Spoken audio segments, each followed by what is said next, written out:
Alors, la chronique IA, parce que l'univers de l'IA est explosive, on ne peut pas la suivre. C'est rendu mon sujet de prédilection. J'en parle souvent. C'est rendu à tel point qu'il y a des gens qui disent que je suis une experte en IA. Fuck all. OK? Oubliez ça, là, mais pas en tout, là. OK? Ceux qui pensent ça, là, je suis même pas au niveau de l'introduction, là. Elle est obligée de relire ses notes pour savoir comment configurer son son à toutes les semaines. Je suis très, très loin de maîtriser l'IA, là. OK? Fait que ceux qui pensent ça, là, OK, plus que vous, toujours quelqu'un plus que toi, mais on est très, très loin, là. Moi et Patrice, on est des comment on pourrait dire ça? Des jobbers de l'IA. Oui, c'est ça. Okay. Bon, on est des enthousiastes. Des enthousiastes, c'est ça. En anglais, des fanboys, des fangirls de ce sujet-là. Donc, ça va être... Alors, Chronique IA, évidemment, le Journal de Montréal nous apprend les sans-emploi qui ont de fortes chances soit de disparaître ou de changer drastiquement.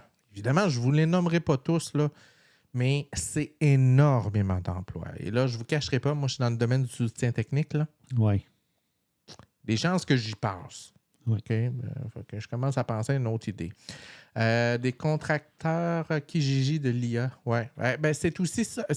Puis là, je vais vous dire, là, puis là, je vous fais une prédiction. Là, les artistes de ce monde qui disent « Ah, mon Dieu, c'est terrible, l'IA va nous enlever notre travail. » Non, ma gang de vous autres.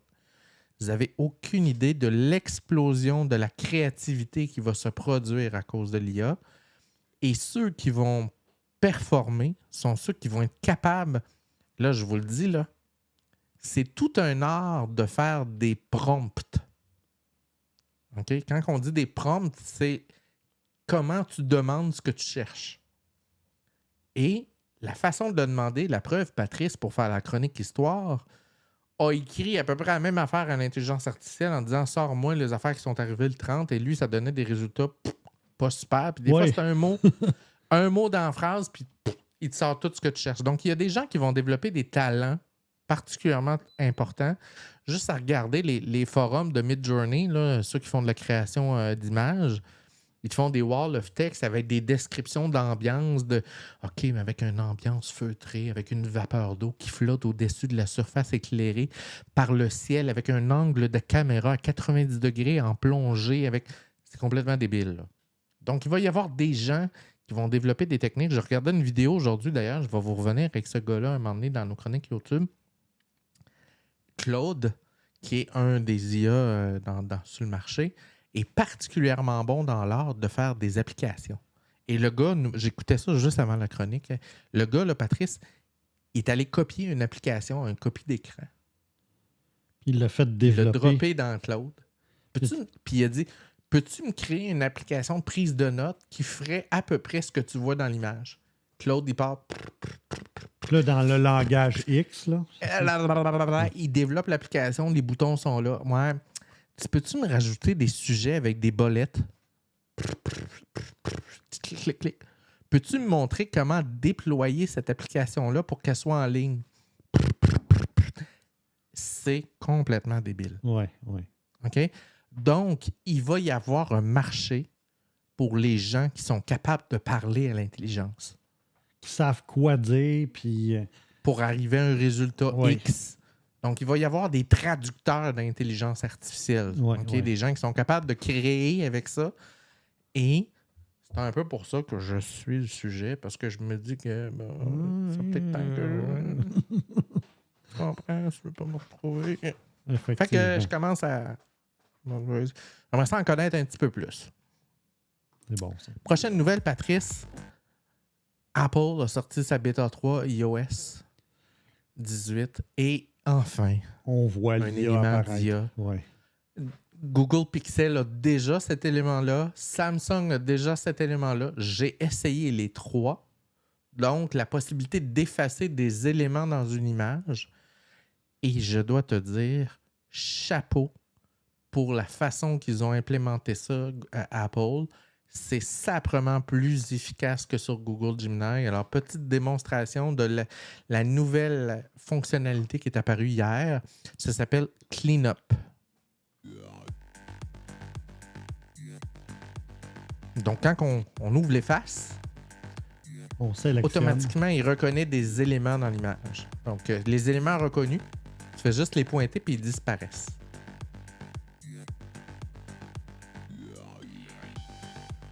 Évidemment, s'il y a des éléments qui ne sont pas sélectionnés, tu peux toi-même les entourer avec ton doigt et repasser une deuxième fois parce que dans ce cas-ci, l'ombre au sol était toujours présente.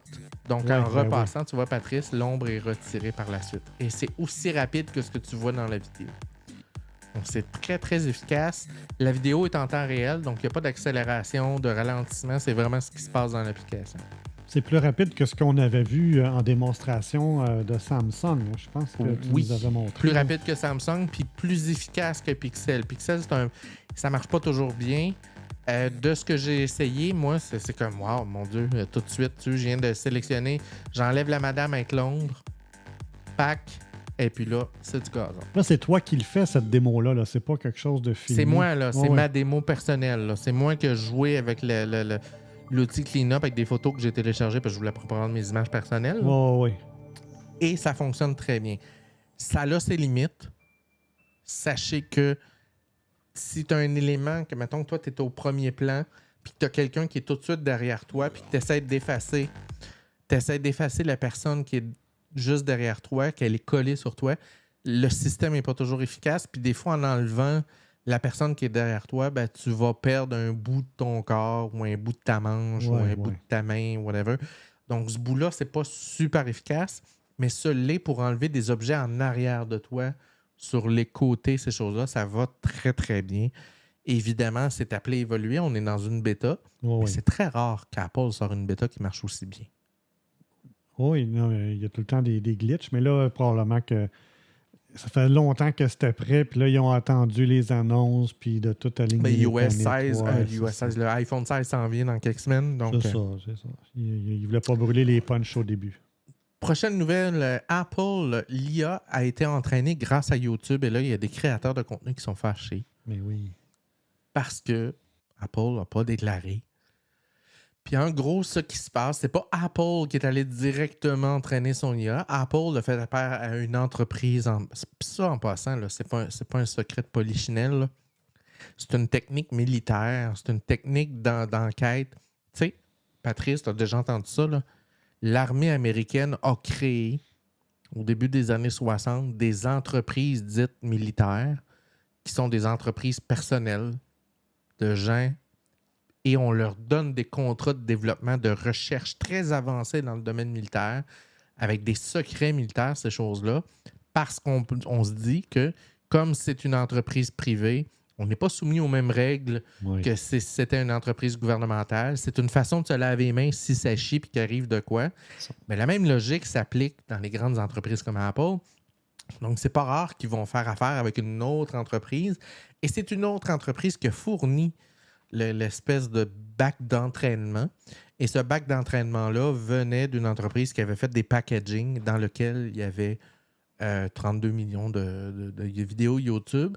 Et là, Apple a fait une déclaration de presse en disant ceux qui sont des créateurs et qui ne veulent pas que ça serve à l'entraînement, voici le formulaire en ligne que vous pouvez remplir pour dire moi, je ne veux pas que ma vidéo serve à l'entraînement de l'IA. C'est une méthode opt-out. Il faut que tu écrives pour le faire. C'est assez standard. Donc, ceux qui veulent le faire peuvent le faire. Est-ce que faut être fâché contre Apple? Je pense que Microsoft n'a pas les mains propres non plus. Et que Google non plus. Bref, je pense pas qu'il y a grand monde qui va s'offusquer de ça. Ça, Patrice, je suis pas supposé en parler. Mais je pouvais pas me retenir.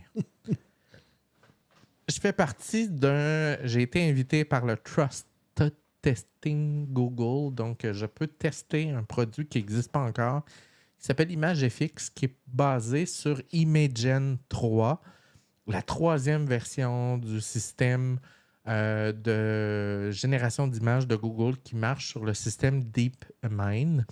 Et comme vous vous en doutez, ça ressemble étrangement au système de génération d'arrière-plan de fond d'écran du Google Pixel.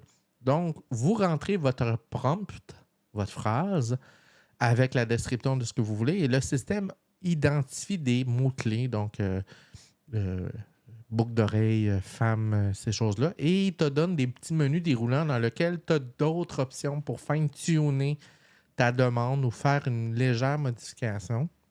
Ça marche très, très bien.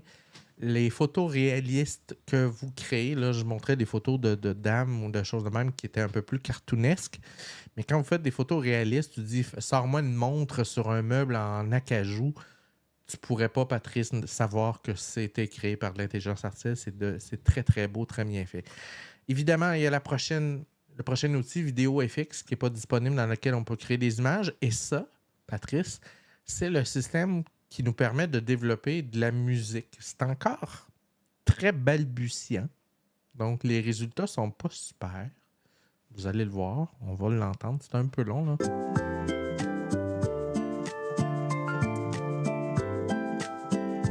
On peut changer à la volée ce qui se passe.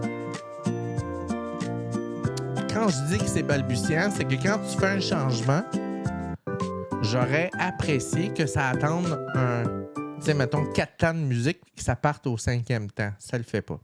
Ça, c'est le mode DJ. Tu choisis des styles, tu dis à quel pourcentage du style tu veux, il te fait un remix en temps réel. Et le remix peut durer éternellement. C'est là que je dis que j'aurais aimé, Patrice, que quand tu fais un changement, il attend 4 temps, puis le 5e, il part avec le changement. Là, c'est...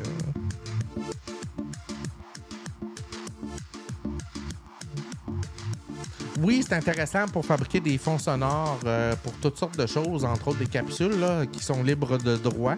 J'aime cette idée-là.